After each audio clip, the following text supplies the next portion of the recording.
شب برات وہ بابرکت رات ہے جس میں اللہ تعالیٰ کی رحمت دریا کی طرح بہتی ہے۔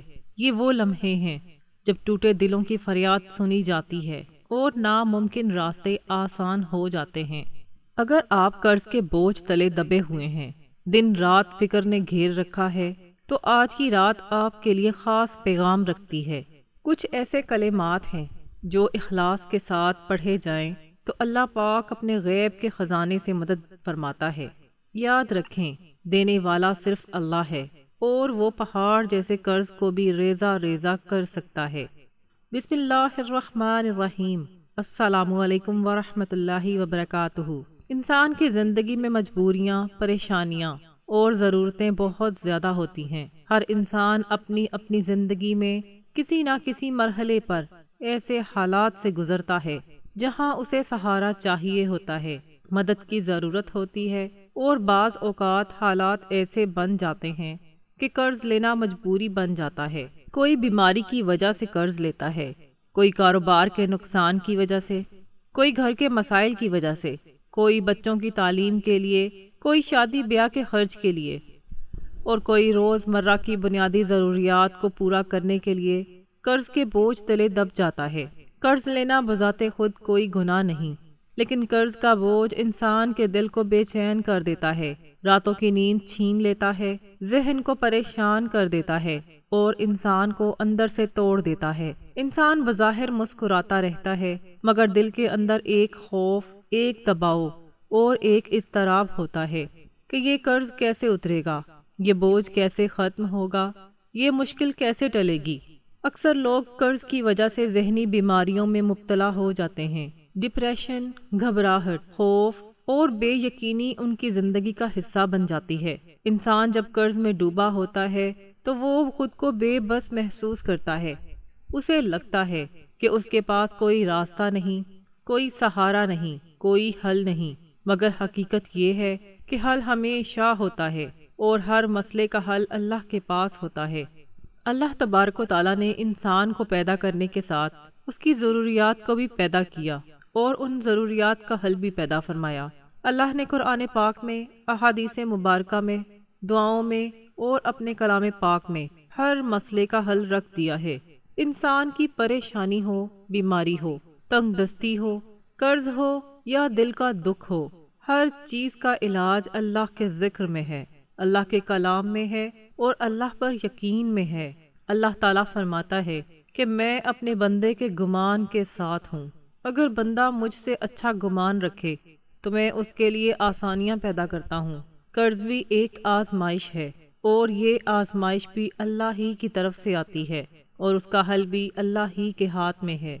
جب بندہ اللہ کی طرف جھکتا ہے، اس سے مانگتا ہے اور اس کے سامنے گڑ گڑاتا ہے اور اس کے کلام پر یقین رکھتا ہے تو اللہ ناممکن کو ممکن بنا دیتا ہے۔ اللہ ایسے راستے پیدا کر دیتا ہے جہاں سے بندے نے سوچا بھی نہیں ہوتا۔ رزق کے دروازے کھل جاتے ہیں، اسباب بن جاتے ہیں اور قرض اترنے کے ذریعے پیدا ہو جاتے ہیں۔ قرآن پاک میں اللہ تعالیٰ نے بار بار یہ یقین دلایا کہ رزق دینے والا صرف اللہ ہے اور دینے والا وہ ہے، روکنے والا وہ ہے اور کشادگی دینے والا بھی وہی ہے۔ جب انسان اللہ کے نام کو اپنی زبان کا ورد بنا لیتا ہے، اس کے کلام کو اپنا سہارا بنا لیتا ہے اور اس پر کامل یقین رکھتا ہے تو اللہ اس کی زندگی کے بند دروازے کھول دیتا ہے۔ یہی وجہ ہے کہ دین ہمیں یہ سکھاتا ہے کہ مشکل میں گھبراہٹ نہیں بلکہ دعا، ذکر اور صبر اختیار کرو۔ اب یہ بات سمجھ لینا بہت ضروری ہے کہ اگر آپ ان کلمات کو پورے یقین کے ساتھ پڑھیں گے تو اللہ تبارک و تعالیٰ آپ کے قرض کو ضرور ادا کرے گا، چاہے وہ قرض کتنا ہی بڑا کیوں نہ ہو، چاہے وہ پہاڑ جتنا کیوں نہ ہو، کیونکہ اللہ کے لیے کچھ بھی مشکل نہیں ہے۔ اللہ تعالیٰ اسباب پیدا کرتا ہے، ایسے راستے بناتا ہے جو انسان کے وہم و گمان میں بھی نہیں ہوتے۔ اور نبی کریم صلی اللہ علیہ وآلہ وسلم کی حضرت علی رضی اللہ تعالیٰ عنہ کو سکھلائی ہوئی درج ذیل دعا ہر فرض نماز کے بعد اگر 7 مرتبہ اور چلتے پھرتے پڑھے تو اگر پہاڑ کے برابر بھی قرض ہوگا تو اللہ تبارک و تعالیٰ اس کی ادائیگی کا غیب سے انتظام فرما دیں گے انشاءاللہ۔ اللہ تعالیٰ قرض کے بوجھ سے چھٹکارا نصیب فرمائیں گے۔ اگر کوئی سودی معاملہ یا غیر شرعی خرید و فروخت کی ہو تو اس سے بھی توبہ استغفار کریں۔ والدین اگر حیات ہیں تو ان کی خدمت کریں اور ان سے دعا کروائیں۔ اس مقدس رات میں اس عمل کا طریقہ یہ ہے کہ شب برات کی رات باوضو ہو کر پاکیزہ جگہ پر قبلہ رخ بیٹھ جائیں۔ سب سے پہلے 21 مرتبہ درود ابراہیمی پڑھیں، اس کے بعد ایک پوری تسبیح ان کلمات کی پڑھیں جو قرض کی ادائیگی کے لیے حضور صلی اللہ علیہ وآلہ وسلم سے منقول ہے۔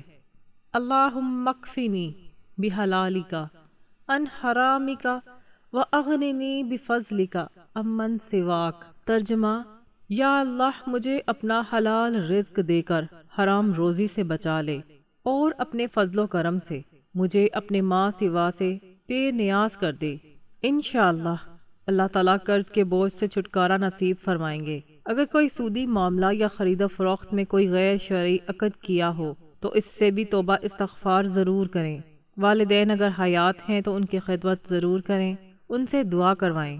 اس کے بعد دوبارہ 21 مرتبہ درود شریف پڑھیں، پھر سورۃ اخلاص کو 7 مرتبہ پڑھیں۔ بسم اللہ الرحمن الرحیم۔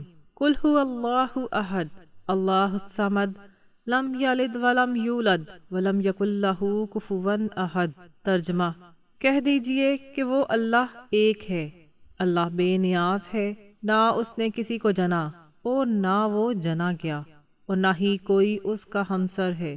سورۃ اخلاص مکہ مکرمہ میں نازل ہوئی۔ کفار مکہ نے نبی کریم صلی اللہ علیہ وآلہ وسلم سے سوال کیا کہ ہمیں اپنے رب کی حقیقت بیان کریں، وہ کیسا ہے؟ اس پر اللہ تعالیٰ نے یہ عظیم سورت نازل فرمائی جس میں توحید کو نہایت مختصر مگر جامع انداز میں بیان کر دیا گیا۔ سورۃ اخلاص قرآن مجید کی ایک نہایت مختصر مگر انتہائی عظیم سورت ہے۔ اس کے صرف 4 آیات ہیں، لیکن اس کا پیغام پورے قرآن کے مرکزی مضمون یعنی اللہ کی وحدانیت کو سمیٹ کر ہمارے دلوں میں اتار دیتا ہے۔ اس سورت میں ہمیں بتایا گیا کہ ہمارا رب صرف ایک ہے، وہ کسی کا محتاج نہیں بلکہ سب اسی کے محتاج ہیں۔ نہ وہ کسی کا باپ ہے اور نہ کسی کی اولاد، اور نہ ہی کائنات میں کوئی اس کے برابر یا اس جیسا ہے۔ یہی خالص توحید ہے، اور اسی لیے اس سورت کا نام سورۃ اخلاص رکھا گیا، یعنی خالص عقیدہ۔ نبی کریم صلی اللہ علیہ وآلہ وسلم نے سورۃ اخلاص کی بے شمار فضیلتیں بیان فرمائیں۔ احادیث میں آتا ہے کہ سورۃ اخلاص قرآن کے 3 حصوں کے برابر ہے، یعنی جو شخص اسے دل سے پڑھتا ہے گویا اس نے قرآن کا ایک بڑا حصہ پڑھ لیا۔ رسول اللہ صلی اللہ علیہ وآلہ وسلم خود اس سورت کو بہت پسند فرماتے تھے اور نمازوں میں کثرت سے تلاوت کرتے تھے۔ ایک صحابی رضی اللہ تعالی عنہ صرف اسی سورت کو نماز میں پڑھا کرتے تھے۔ جب وجہ پوچھی گئی تو فرمایا، اس میں اللہ کی صفات ہیں اور میں اس سے محبت کرتا ہوں۔ تو نبی پاک صلی اللہ علیہ وآلہ وسلم نے فرمایا، تمہاری یہی محبت تمہیں جنت میں لے جائے گی۔ سورۃ اخلاص کی برکت یہ ہے کہ یہ دل کو شرک، خوف اور دنیا کی غلامی سے پاک کرتی ہے۔ جو شخص اسے صبح و شام سوتے وقت یا نماز کے بعد پڑھتا ہے، اللہ تعالیٰ اس کے ایمان کو مضبوط فرما دیتا ہے۔ یہ سورت ہمیں یاد دلاتی ہے کہ مشکل میں پکارنے کے لائق صرف اللہ ہے، اور وہی ہماری دعاؤں کو سننے والا ہے۔ گھروں میں اس کی تلاوت رحمت اور سکون کا سبب بنتی ہے اور دلوں میں یقین اور اطمینان پیدا کرتی ہے۔ اگر ہم سورۃ اخلاص کو سمجھ کر پڑھیں تو یہ ہمیں سکھاتی ہے کہ ہمارا تعلق براہ راست ایک ایسے رب سے ہے جو اکیلا ہے، کامل ہے اور ہمیشہ رہنے والا ہے۔ یہی عقیدہ انسان کو دنیا میں بھی مضبوط بناتا ہے اور آخرت میں بھی کامیابی عطا کرتا ہے۔ اس کے بعد اللہ کے سامنے ہاتھ اٹھا کر دعا کریں، اپنے قرض کا ذکر کریں، اپنی مجبوری اللہ کے سامنے رکھیں، اپنے حالات بیان کریں، اللہ سے فریاد کریں کہ اے اللہ، تو ہی غنی ہے، تو ہی رازق ہے، تو ہی مددگار ہے اور تو ہی مشکل کشا ہے۔ میرے لیے ایسا ذریعہ بنا دے جس سے میرا قرض ادا ہو جائے۔ مجھے کسی کے سامنے محتاج نہ کر، مجھے ذلت سے بچا لے، مجھے آسانی دے، میرے لیے رزق کے دروازے کھول دے۔ یقین رکھیں کہ جب آپ اس یقین کے ساتھ مانگیں گے تو اللہ ضرور قبول فرمائے گا۔ اللہ تعالیٰ بندے کی نیت دیکھتا ہے، اس کے دل کی کیفیت دیکھتا ہے اور اس کے یقین کو دیکھتا ہے۔ جب بندہ سچے دل سے مانگتا ہے تو اللہ کی رحمت متوجہ ہوتی ہے۔ ممکن ہے کہ اللہ فوراً قرض ادا کر دے، ممکن ہے کچھ وقت لے، مگر اللہ اپنے بندے کو مایوس نہیں کرتا۔ اس لیے یقین رکھیں، صبر رکھیں اور اللہ سے واسطہ رہے۔ ہم دعا کرتے ہیں کہ اس مقدس رات کے صدقے اللہ تعالیٰ تمام مسلمانوں کی تمام پریشانیوں کو دور فرما دے۔ جو بھی تنگ دستی میں مبتلا ہے ان کو کشادگی عطا فرما دے، اور جو بھی قرض کے بوجھ تلے دبے ہوئے ہیں ان کے قرض کو ختم فرما دے، اور جو بھی مجبور ہیں ان کی مجبوریوں کو آسانی میں بدل دے۔ جو بھی بے روزگار ہے انہیں حلال اور پاکیزہ روزی عطا فرما دے۔ جو بھی کاروباری نقصان میں ہے ان کے لیے برکت کے دروازے کھول دے۔ اے اللہ، اس شب برات کو امت مسلمہ کے لیے نجات کی رات بنا دے، آسانی کی رات بنا دے، رحمت کی رات بنا دے اور سکون کی رات بنا دے۔ اے اللہ، جن گھروں میں فاقے ہیں وہاں رزق بھیج دے، جن دلوں میں خوف ہے وہاں اطمینان بھیج دے، جن آنکھوں میں آنسو ہیں وہاں مسکراہٹ بھیج دے، اور جن زندگیوں میں اندھیرے ہیں وہاں نور بھیج دے۔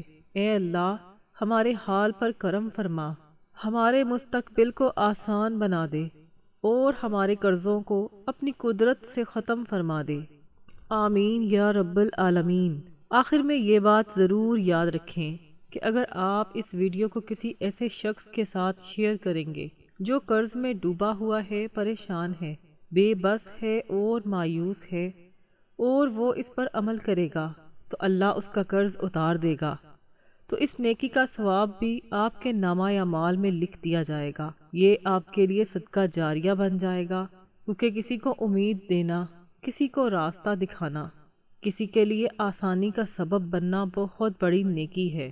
ممکن ہے کہ آپ کا ایک شیئر کسی کی زندگی بدل دے، کسی کے بچوں کا مستقبل سنور جائے، کسی کا گھر بچ جائے اور کسی کی عزت محفوظ ہو جائے۔